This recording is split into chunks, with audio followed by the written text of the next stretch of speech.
The year 1996 is the most slept on year in hip hop history because there were two many classic albums that came out all in the same year.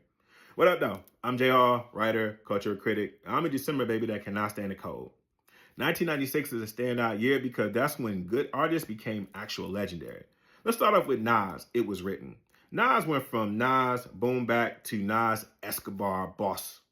And when he had the Illmatic, which was classic, and he had boom back type of sounds with Pete Rock and DJ Premier, therefore, on his sophomore album, when he came out with Trackmasters, there were people that was actually saying he was going too commercial. But Trackmasters actually gave us the legendary If I Rule the World, which had Lauryn Hill back when she used to actually show up for shows on that track. And it became an anthem and classic within itself. But Nas also came out with Affirmative Action, and he introduced us to the Click. It was short-lived, but they were the firm with AZ and Foxy Brown. And he also gave us Street Dreams, which for me, every time I watch Casino, I'm thinking about that track.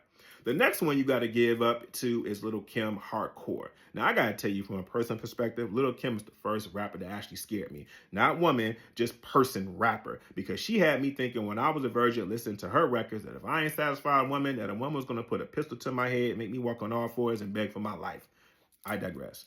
Lil' Kim had classics like Crush on You, which is a summer cookout anthem. She also had No Time, where she was looking like a boss riding down on the escalator. And not to mention, she gave us Not Tonight, the Ladies Night remix, which became the first woman all-star female rap posse cut, which had Left Eye, Rest in Peace, Da Brat, Missy Elliott, and Angie Martinez, who at the time, if you weren't from New York, that was my first introduction to Angie Martinez. I had no idea she was an on-air radio personality.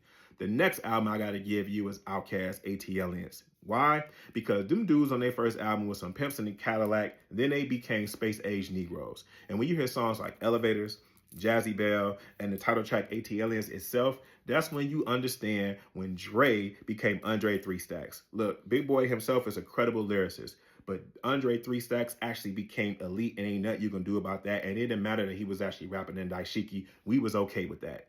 When you hear about 1996 and you go down the actual lane of it, these albums are 30 years old and they still reign supreme, which go to show you that you can have songs and albums that can create moments, but you can also have some classic work that could define history.